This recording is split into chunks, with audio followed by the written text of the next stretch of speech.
श्री शिवाय नमस्तुभयम। दोस्तों, आज के इस वीडियो में हम बात करेंगे कि जो आने वाली एकादशी है, जिसको उत्पन्ना एकादशी कहते हैं, उत्पन्ना एकादशी का व्रत कैसे करना चाहिए, उत्पन्ना एकादशी के व्रत करने की विधि क्या है, पूजन कैसे करना चाहिए, क्या नियम है, जो दशमी तिथि से अर्थात व्रत के एक दिन पहले ही आरंभ हो जाएंगे। साथ ही बताएं कि ये जो एकादशी है, इसका व्रत एकादशी जिस दिन सूर्य के मुख से है उसी दिन है या द्वादशी वाले दिन करना है, दशमी वेधा किस दिन है, और उत्तम जो द्वादशी युग का व्रत होता है वह किस दिन है, किस दिन करना है, शुभ मुहूर्त क्या रहेगा और पारण तब करना होगा। इस प्रकार से संपूर्ण जानकारी आने वाली एकादशी के विषय में इस वीडियो में आपको प्रदान की जाएगी। आपसे निवेदन है कि वीडियो यदि थोड़ा सा भी उपयोगी लगे तो कृपया एक बार अवश्य कर दीजिएगा। परमेश्वर वासुदेवा की कृपा प्राप्त करने के लिए और अपने एकादशी व्रत की सफलता के लिए कमेंट बॉक्स में अवश्य लिखिएगा ओम नमो नारायणाय या दामोदराय नमः। ये मार्गशीर्ष मास के मूल मंत्र है, इनको जितना लिखा जाएगा उतना कल्याणी है। यदि आप सभी व्रत और त्योहारों की सही शास्त्रीय जानकारी पाते रहना चाहते हैं तो कृपया चैनल को सब्सक्राइब कीजिए और बेल आइकॉन को प्रेस कीजिए। जब आप सब्सक्राइब का दबाएंगे तो वहां एक घंटी का निशान बना हुआ आएगा, उसको अवश्य दबाइएगा, तभी आपको हमारे सारे वीडियो प्राप्त होंगे, अन्यथा आपसे जानकारी छूट जाएगी। आइए प्रिय दर्शकों, जानकारी आरंभ करते हैं, बात करते हैं मार्गशीर्ष मास की आने वाली एकादशी की। प्रिय दर्शकों, मार्गशीर्ष मास के कृष्ण पक्ष की जो एकादशी है उसको उत्पन्ना एकादशी कहते हैं। इसी को उत्पत्ति एकादशी भी कहा जाता है। यह दशी प्रथम एकादशी कही गई है। इसका व्रत इसलिए महत्वपूर्ण है क्योंकि यह एकादशी एक प्रकार से एकादशी का प्रकट दिवस होता है। इसी दिन देवी एकादशी प्रकट हुई थी, इसीलिए यह जो एकादशी है बड़ी एकादशी कही गई। शास्त्र कहते हैं कि जो इस एकादशी का व्रत करता है उसे कार्तिक की तुलना में 1 करोड़ गुना अधिक फल की प्राप्ति होती है। शास्त्र कहते हैं कि यदि आप इस एकादशी का व्रत करते हैं, पूजन करते हैं, कथा श्रवण करते हैं तो आपको अनंत फल की प्राप्ति होती है और भगवान नारायण के आशीर्वाद से आपकी सभी मनोकामनाएं पूर्ण होती हैं। ये एकादशी आपकी सभी मनोकामनाओं को पूरा करने वाली है। आपको धन, संपत्ति, ऐश्वर्य, वैभव के साथ साथ मोक्ष भी देने वाली है। इस एकादशी के व्रत करने के मात्र से ही मनुष्य के जन्म जन्म के पापों का नाश हो जाता है। शास्त्र कहते हैं कि यदि आप इस एकादशी का व्रत करते हैं तो चाहे आपने ब्रह्म हत्या जैसा बड़े से बड़ा पाप ही क्यों ना कर रखा हो, वो भी नाश को होता है। बात आती है कि व्रत कैसे करना है, नियम क्या है और किस प्रकार से पूजन करना चाहिए। भगवान विष्णु ने स्वयं इस एकादशी के व्रत का विधान बताया है। भगवान नारायण के द्वारा कहा गया है कि इस एकादशी का व्रत जब आप करें तो दशमी तिथि से ही व्रत के नियमों का पालन करें। व्रत के एक दिन पूर्व ही आपको एक भोजन करना चाहिए, 2 वक्त नहीं, 1 वक्त का भोजन करना चाहिए, वो भी दोपहर का। रात्रि को भोजन नहीं करना चाहिए। तो अगर आपके लिए संभव है इस प्रकार से कर पाना तो अवश्य प्रयास करके कीजिएगा। नहीं कर पाए तो आप आहार लीजिएगा, परंतु सात्विक आहार लीजिएगा। और एकादशी के दिन तो आपको व्रत करना ही करना है। एक दिन पहले ही कुछ मूल वस्तुएं होती हैं, उनका त्याग कर देना होता है।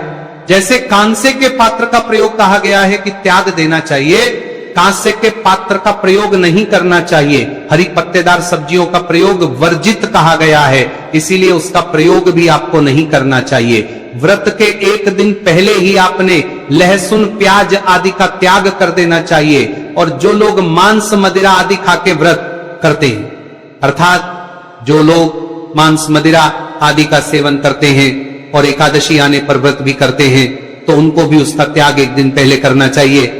ये नहीं कि आज खूब खाए पिए और कल व्रत कर ले, वो अनुचित है। इस प्रकार से आप दशमी तिथि को व्यतीत कीजिए भगवान के चरणों में मन को लगाते हुए। और एकादशी तिथि के दिन, जिस दिन व्रत कर रहे हैं आप एकादशी का, उस दिन सूर्योदय से पहले अवश्य उठ जाइए। उठने के बाद स्नान कीजिए।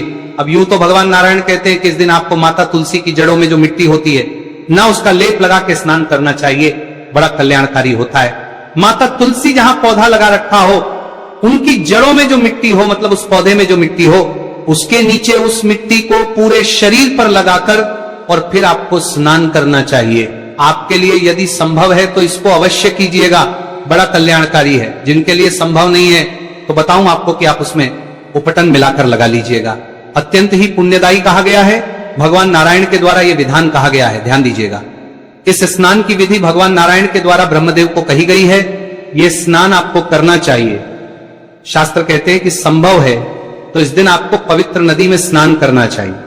अब क्योंकि सबके लिए संभव नहीं है पवित्र नदी में जाके स्नान करना, तो आप घर पे स्नान कर सकते हैं। घर पे जो आपके तुलसी के गमले की जो मिट्टी होगी, तुलसी के पौधे की जो मिट्टी होगी, उसको एक दिन पूर्व ही लेके रख लीजिएगा, क्योंकि अगर आप सुबह सुबह स्नान कर रहे हैं तो क्या पता कि आप तब ये पौधा लेंगे उस अवस्था में कितना नुकसान होगा। तुलसी के पौधे और आपको असुविधा तो नहीं हो जाएगी। इससे अच्छा है कि ये मिट्टी आप एक दिन पहले ही लेके रख लीजिएगा। जो शहरों में रखते हैं रहते हैं तो बाथरूम में अपने रख लीजिएगा।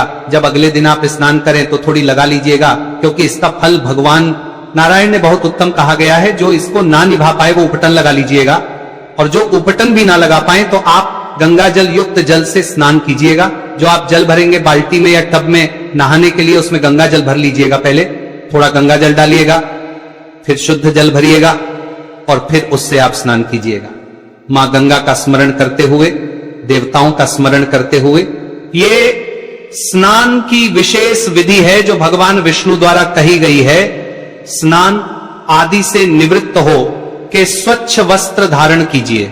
स्वच्छ वस्त्र धारण करके और अब आप भगवान का पूजन करेंगे। करते हुए भगवान माधव का आपको पूजन करना है। माधव का पूजन करने के लिए आपके पास क्या सामग्री होनी चाहिए वो नोट कीजिए। भगवान का चित्र या तस्वीर या प्रतिमा होनी चाहिए। इसके अतिरिक्त रोली मोली, पान, सुपारी, लौंग, इलायची, धूप, दीप, नैवेद्य पुष्प, पुष्प की माला, चित्र, जनेऊ और एक लोटा तांबे का ये सामग्री रहेगी पूजा के लिए। आइए पूजन की ओर आगे बढ़ते हैं, पूजन आरंभ करते हैं। तो एक लीजिए तांबे का, उसमें पहले थोड़ा गंगा जल भरिए, फिर शुद्ध जल भरिए।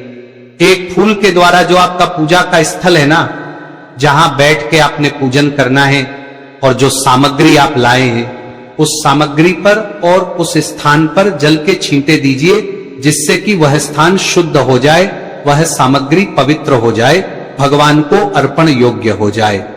ओम प्रकार से जल के छींटे देके आपने स्थान को शुद्ध किया, पवित्र किया और सामग्री को शुद्ध किया। चौकी लगाइए, चौकी पर लाल या पीला वस्त्र बिछाइए, उस पर भगवान की तस्वीर या प्रतिमा रखिए। भगवान शालिग्राम है तो आप उनको रखिए, अन्यथा लड्डू गोपाल जी की प्रतिमा रखिए। क्योंकि एक बात बताता हूं कि इस दिन आप यदि भगवान को शंख के द्वारा जल अर्पित करते हैं, या शंख के द्वारा दुग्ध अर्पित करते हैं, या शंख के द्वारा गंध युक्त जल अर्पित है, तो उसका पुण्य जो है वो कोटि गुना कहा गया है। वैसे तो ये नियम जो है ना पूरे मार्गशीर्ष मास के लिए है। मार्गशीर्ष मास में जो प्रतिदिन भगवान नारायण को इन सब वस्तुओं से स्नान कराता है, उसको अनंत सुखों की प्राप्ति होती है, स्थिर लक्ष्मी की प्राप्ति होती है, चिरकाल तक वह पृथ्वी पर वास करता है, सभी सुखों को भोगता है। इस पर एक विशेष वीडियो मैंने बनाया भी था। वीडियो में आपको करके भी दिखाया है कि कैसे आपको स्नान कराना है। भगवान को संभव हो तो अवश्य देख लीजिएगा। तो आपने भगवान को आज स्नान अवश्य कराना है, और स्नान कराने के लिए या तो शालिग्राम स्वरूप होना चाहिए, या फिर आपके पास भगवान लड्डू गोपाल की कोई प्रतिमा होनी चाहिए। क्योंकि तस्वीर को तो आप शंख से अभिषेक नहीं करा सकते, इसको भी आपने इस एकादशी पर अवश्य करना है। सारी सामग्री एकत्र कीजिए, भगवान की स्थापना कीजिए। स्थापना करने के बाद उनके सामने घी का दिया रखिए। घी का दिया सीधे हाथ की ओर होगा। तेल का दिया अगर जला रहे हैं तो उलटे हाथ की ओर होगा, और उसके विपरीत दिशा में धूप रखनी है।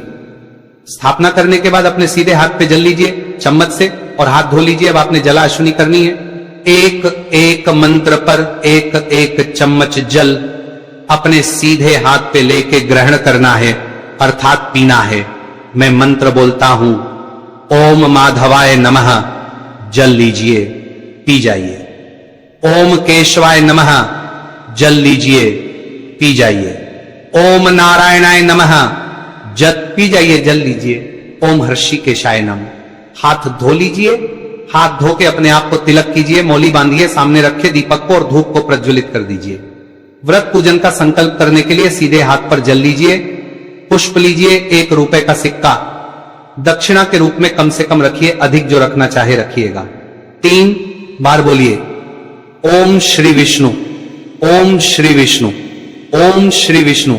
अपना नाम, अपना गोत्र, जिस स्थान पर बैठकर संकल्प कर रहे हैं वहां का मकान नंबर, क्षेत्र का नाम, शहर का नाम, मार्गशीर्ष महाशय कृष्ण पक्षी एकादशी पुण्यतिथि और आयु आरोग्यता प्राप्त सुख संपत्ति प्राप्त भगवान नारायण प्रसन्नार्थ मार्ग शीर्ष उत्पन्ना एकादशी व्रत पूजन और यह संकल्प भगवान के चरणों में अर्पित कर दीजिए।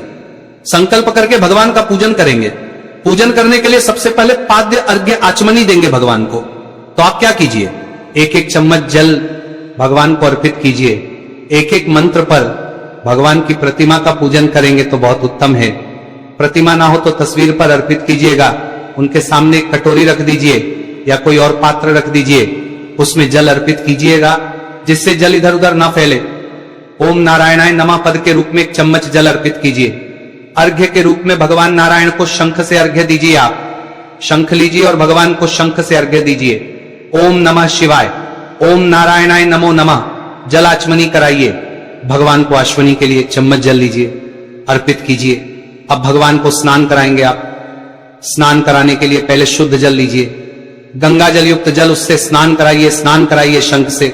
शंख लीजिए, शंख में जल भर लीजिए और आप उस जल से भगवान को स्नान कराइए। सर पे पानी अर्पित करते हुए मंत्र बोलेंगे दामोदराय नमः या ओम नारायणाय नमः, नारायणाय नमः, नारायणाय नमः। ये दो मंत्र हैं। इनमें से जो भी मंत्र बोलना चाहें उसको बोलते हुए भगवान को अभिषेक कराइए, जल से स्नान कराइए। अब आप पंचामृत बना लीजिए या खाली दूध ले सकते हैं, दही ले सकते हैं, उससे भगवान को स्नान कराएंगे। जो लोग तस्वीर पर पूजन कर रहे हैं वो फूल पर पंचामृत लगा लीजिएगा और उसको अर्पित कीजिएगा। पुनः स्नान होगा, शुद्ध जल से स्नान कराएंगे।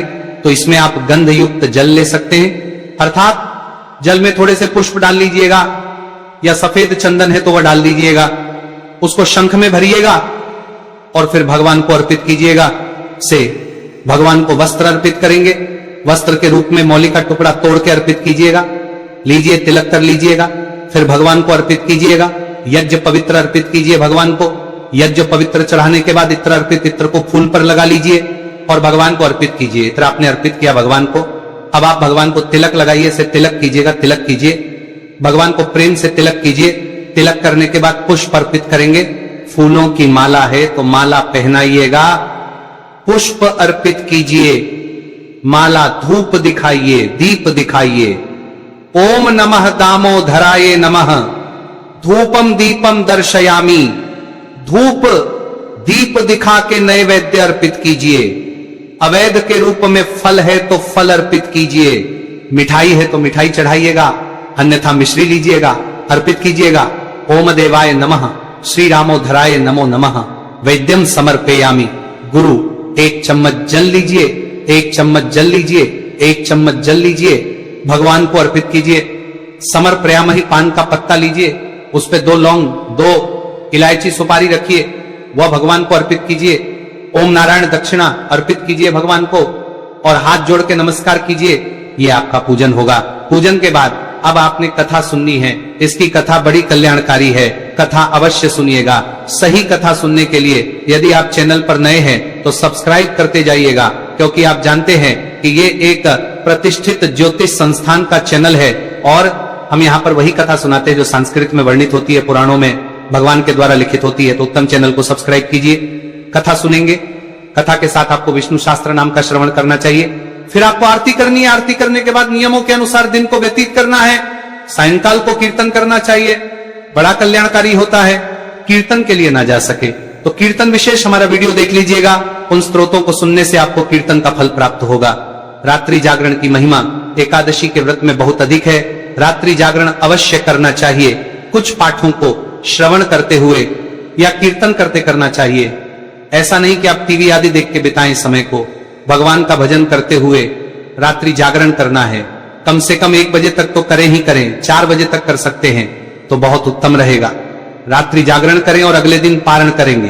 पारण के लिए आपको सूर्योदय से पहले उठ जाना चाहिए। यह है एकादशी के व्रत को करने का विधान। पारण की जानकारी आपको देंगे। पहले बात करते हैं कि एकादशी है किस दिन और व्रत आपने करना किस दिन है।